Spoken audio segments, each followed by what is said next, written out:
monde et bienvenue sur ma chaîne. Alors aujourd'hui on se retrouve pour une nouvelle vidéo qui sera une vidéo qui est assez posée. Comme vous pouvez le voir dans le titre, on va parler de tout ce qui est collaboration, influenceuse, en gros le monde d'Instagram. Alors aujourd'hui je vais tout simplement me concentrer sur Instagram. Pourquoi? Parce que voilà, c'est vraiment quelque chose qui a changé ma vie et aussi j'ai beaucoup évolué sur Instagram. Dites-vous que l'année passée, vers décembre comme ça, j'avais 10K, un truc comme ça, et je voulais absolument terminer l'année 2018 avec 10K.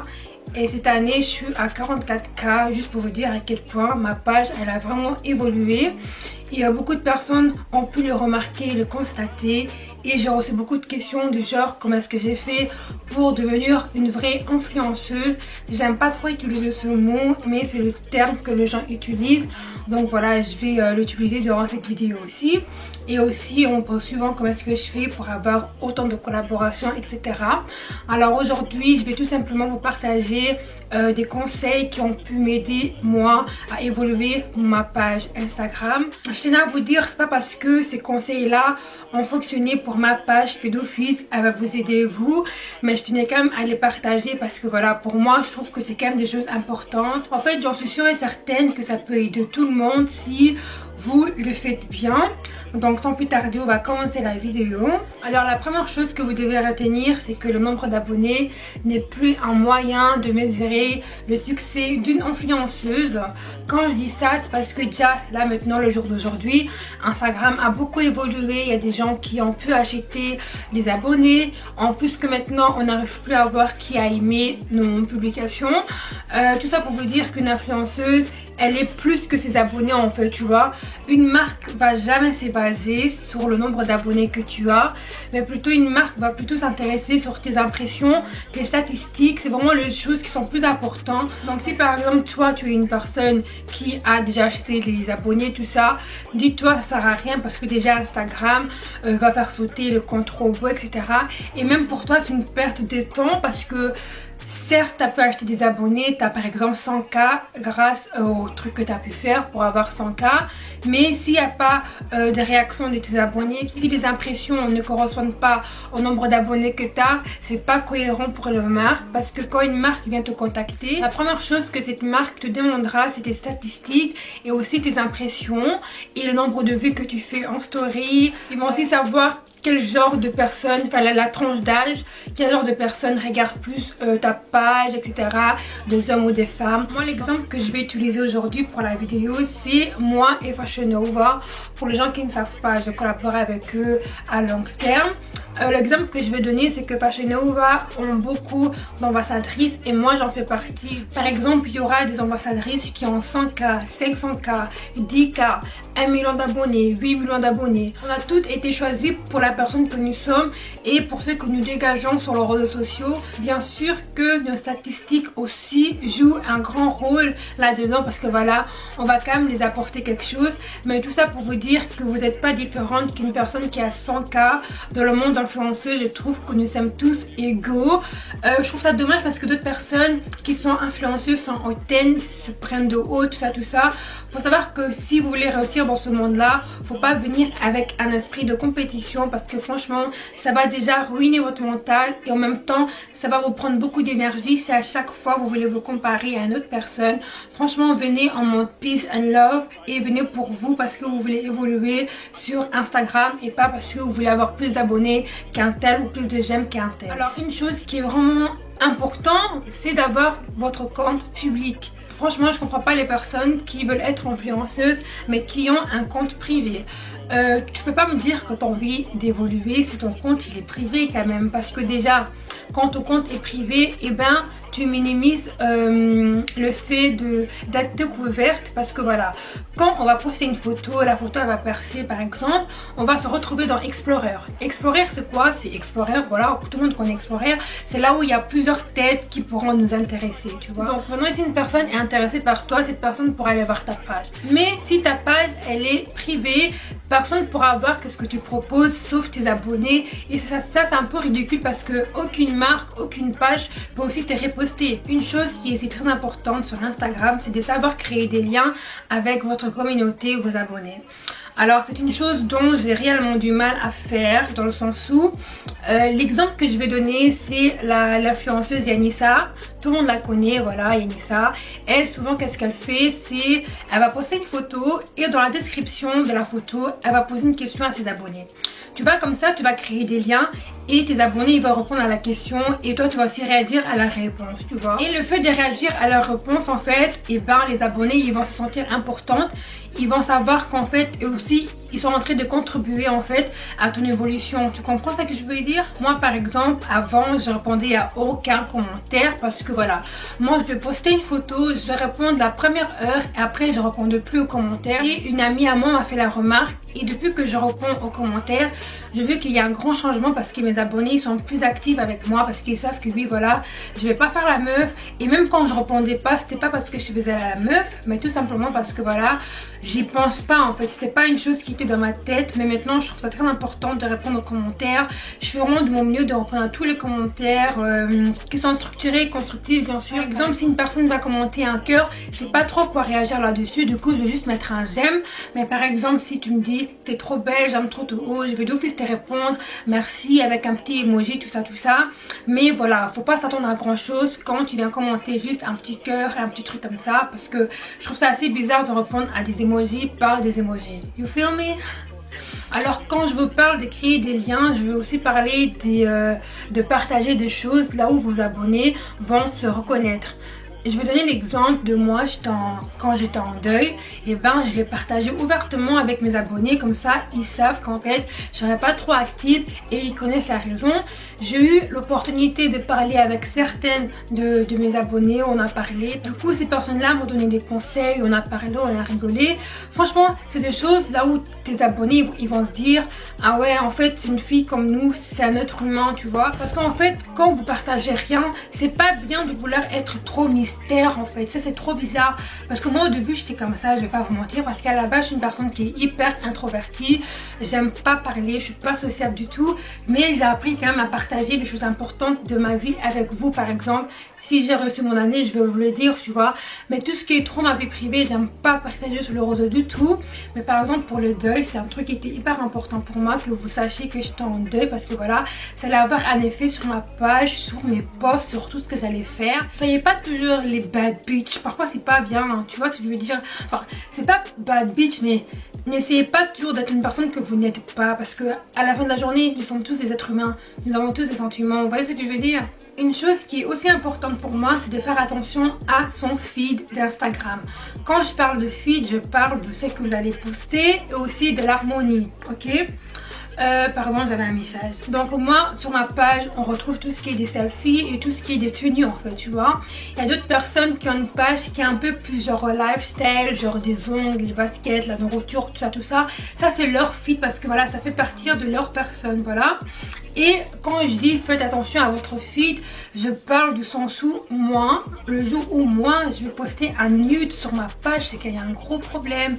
Genre je peux pas me permettre de faire ce genre de post parce que je me dis wow, il y a des jeunes qui me suivent, ma famille qui me suivent, tout ça. Et tout ça là, ça peut avoir un effet dans leur vie à eux. Dites-vous par exemple, moi je vais poster un nude et il y a une fille comme ça de 10 ans qui me suit, qui m'aime trop et qui aime trop tout ce que j'ai fait. Elle va faire quoi? Elle va prendre exemple de ce que j'ai fait.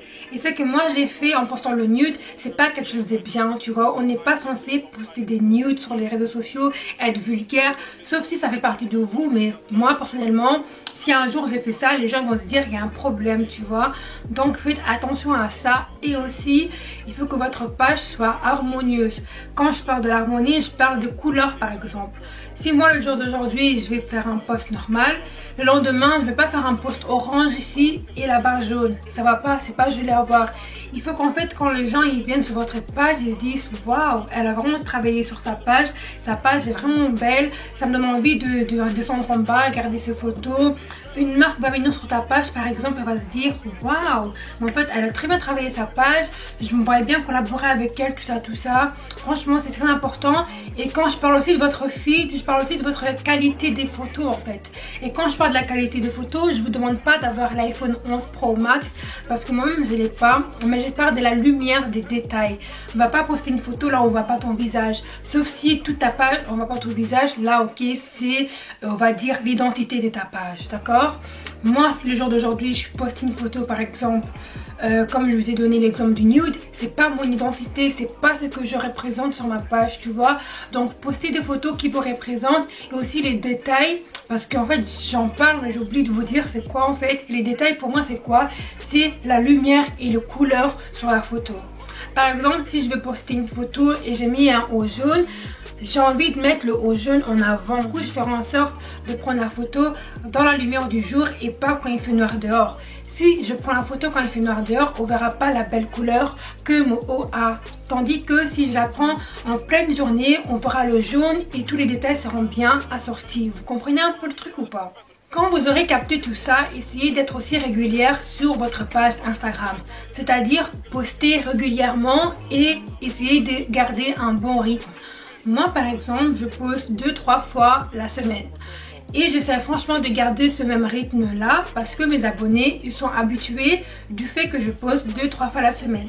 Le jour où j'aurai pas de photos à poster, le jour où je veux pas poster 2-3 fois la semaine, il y aura d'office un effet, il y aura d'office quelque chose avec mes impressions, mes statistiques et le nombre de visites. En fait, plus vous postez des photos, plus vous allez vous retrouver sur des pages dans Explorer et plus le nombre de visites va augmenter et plus vos statistiques vont augmenter. Vous comprenez un peu le délire ou pas? Et quand on parle de photos, les gens ils pensent que oui, en fait, tu es censé prendre des photos chaque jour. Non les gars, moi clairement j'ai un stock de photos. Quand je parle de stock, c'est par exemple si aujourd'hui je me trouve belle et que voilà je vais aller nulle part, mais je me suis quand même apprêtée, je vais capter une amie à moi, je vais prendre 2-3 tenues avec moi et on va prendre des photos. Le jour où j'aurai aucune photo à poster, je vais utiliser mon stock de photos. En fait c'est des photos qui ont déjà été prises avant le jour même.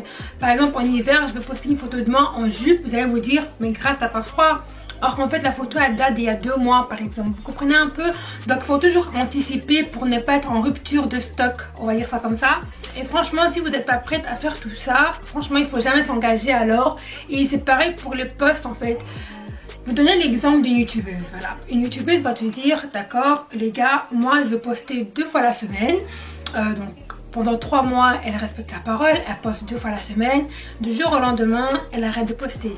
On est bien d'accord que ça aura un effet sur ses statistiques, dans le sens où elle aura moins de vues et elle va gagner d'office moins d'abonnés. Et quand tu es dans ces stades là, il faut savoir que quand tu as envie de revenir dans le game, il faudra travailler 2 fois plus en fait. Et ça c'est ça qui est vraiment difficile à faire. C'est pour ça quand vous dites je vais poster 2-3 fois la semaine, essayez de garder ce rythme là. Il faut jamais s'engager dans quelque chose que vous savez que vous n'allez pas assumer jusqu'à la fin. Franchement, au pire, soyez honnête avec vous-même et dites-vous, en fait là je vais poster 1 fois la semaine. Tu sais que tu vas assumer 1 fois par semaine, tes abonnés savent que tu postes 1 fois la semaine, ça va aller tu vois. Mais va pas leur vendre du rêve en mode 2-3 fois la semaine. Et puis du jour au lendemain tu postes 1 fois le mois, il y aura d'office un effet négatif sur ta page. Alors maintenant que je vous ai parlé des relations, d'Instagram, tout ça, maintenant je vais vous parler de collaboration. Alors les gars, franchement, moi, je vais vous dire la vérité, n'ayez pas honte d'aller vers le marque. Moi jusqu'à présent j'ai déjà contacté 2-3 marques et les réponses étaient positives. J'ai eu mes collaborations, j'ai eu les articles, tout ça. Et ça m'a beaucoup aidé aussi parce que plus vous avez de collaborations, plus les autres marques qui vont voir, ah oui, elle a collaboré avec un tel, elle est digne de confiance. Vous me suivez ou pas? Donc surtout, n'ayez pas honte ni peur d'aller contacter les marques, d'aller vers vous. En fait, le but, c'est de se vendre, tu vois. C'est comme si tu as vu un job étudiant en ligne, tu veux le poste, tu vas faire quoi? Tu vas aller au rendez-vous et tu vas tout faire pour te vendre, tu vas tout faire pour avoir ce job. C'est la même chose quand tu envoies un mail pour collaborer avec une marque. Tu es censé te vendre pour avoir la collaboration. Franchement, d'aller jusqu'au bout, d'être déterminé. Et moi, qu'est-ce que j'ai fait? En fait, dans mes notes, j'ai un mail que j'ai déjà écrit auparavant. Et quand j'ai envie d'envoyer à une marque, je vais juste adapter le mail à la marque en question. Par exemple, aujourd'hui, j'ai envie de travailler avec Ikea. Dans mon mail, j'aurais écrit par exemple beauté, je vais changer en lifestyle parce qu'IKEA c'est lifestyle, c'est tout ce qui est meuble, c'est ta vie en fait. Maintenant, pour être payé, comment ça se passe? Parfois quand une marque me contacte, ils me disent clairement qu'ils vont pas me payer. Et tu vois, moi quand je lis ça, je vais d'abord regarder la marque. Si c'est une grande marque, je me casse pas la tête, je me dis pourquoi pas. Déjà qu'ils m'ont choisi, c'est quelque chose de bien pour moi. En plus en échange, j'ai des articles gratuits. Franchement les gars, tu préfères avoir des articles gratuits ou ne rien avoir du tout?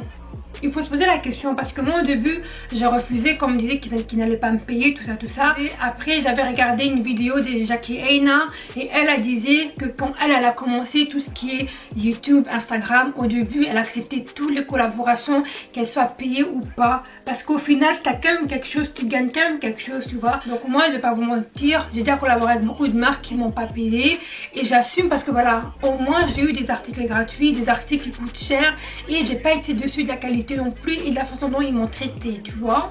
Franchement, quand vous venez de débuter, ne vous attendez pas à ce qu'on vous paye dès le début ou d'une grande somme. Franchement, au début, acceptez ce qu'on vous donne, mais au fil de temps, quand vous savez qui vous êtes, quand vous connaissez votre identité et votre valeur, faut plus commencer à accepter. Moi maintenant par exemple pour tout ce qui est collaboration YouTube, les cheveux, tout ça, j'ai un prix fixe. Et si par exemple la marque en question ne veut pas me payer ce prix là, je laisse tomber la collaboration parce que je me dis si toi tu veux pas, c'est pas grave, il y en a d'autres qui veulent. C'est pas parce que la marque X a décidé de pas collaborer avec toi parce que tu es trop cher que la marque elle va pas collaborer avec toi. Il faut toujours avoir espoir, il faut toujours croire en soi-même parce que voilà, si toi tu crois pas en toi, qui va croire en toi? Tu vois ce que je veux dire? Et franchement, pour avoir beaucoup de collaborations, moi le secret c'est vraiment d'être régulière, de poster plusieurs fois la semaine.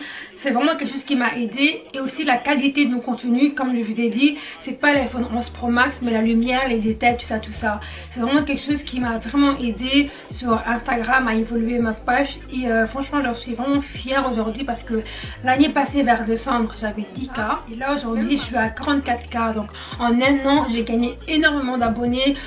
Tout simplement parce que voilà, j'ai fait de mon mieux, j'ai posté, j'ai essayé de créer des liens avec ma communauté, tout ça. C'est vraiment des choses qui vont vous aider à avancer. Tu peux pas devenir influenceuse si tu n'as pas envie de créer des liens avec ta communauté. Il faut savoir que dès que tu deviens influenceuse, t'as une famille, ta famille c'est ta vraie famille pour commencer, après tes abonnés, ta communauté, tu vois. Donc il faut toujours vouloir être exemplaire. C'est pour ça que je vous ai dit de faire attention aussi à votre feed parce que moi si je poste aujourd'hui une photo de moi étant nue, je serais grave dessus de moi-même parce que je vais d'office me mettre à votre place. Et si moi j'étais à votre place et que je vois un nude d'une influenceuse que je suis, je serais grave dessus de la personne, sachant que cette personne elle est pas comme ça de base, tu vois. Donc en gros c'est ça. J'espère vraiment que la vidéo a été utile pour vous, qu'elle vous a aidé. Comme d'habitude, n'hésitez pas d'aimer, commenter, partager. Abonnez-vous à ma chaîne YouTube, suivez-moi sur les réseaux sociaux et on se dit à la prochaine. Bye!